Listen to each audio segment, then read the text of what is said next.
સ્થાનિક સ્વરાજની ચૂંટણી લઈને રાજકારણમાં ગરમાવો જોવા મળી રહ્યો છે। પાટણ વાવના સરપંચ સહિત ભાજપના આગેવાનો કોંગ્રેસમાં જોડાયા હતા। ભાજપના નેતાઓએ આક્ષેપ કર્યો કે કોંગ્રેસ દબાવી ધમકાવીને પક્ષ પલટો કરાવે છે। ભાજપના નિવેદન સામે કોંગ્રેસના પૂર્વ ધારાસભ્ય લલિત વસોયાએ વળતો જવાબ આપ્યો। વસોયાએ સરકારી અધિકારીઓને ચેતવણી આપતા કહ્યું કે આજે નહીં તો કાલે કોંગ્રેસની સત્તા આવશે। તેમણે દાવો કર્યો કે ભાજપમાંથી સ્વેચ્છાએ લોકો કોંગ્રેસમાં જોડાયા છે, પરંતુ ભાજપ અધિકારીઓ દબાણ કરીને તેમને ફરી ભાજપમાં પ્રવેશ અપાવે। ભારતીય જનતા પાર્ટી છોડી ભારતીય જનતા પાર્ટીના હોદ્દેદારો, કોઈ જગ્યાએ ચૂંટાયેલા સરપંચશ્રીઓ જ્યારે કોંગ્રેસની અંદર પ્રવેશ કરે છે ત્યારે સ્વેચ્છાએ સામેથી આવીને પ્રવેશ કરે છે।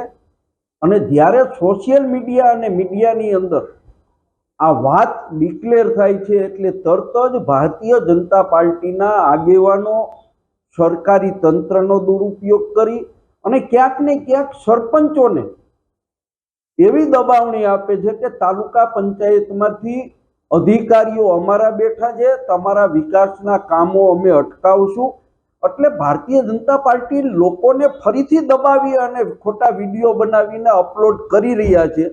કોંગ્રેસ પાર્ટીમાં જે લોકો પ્રવેશ કરે છે એ સ્વેચ્છાએ પ્રવેશ કરે છે।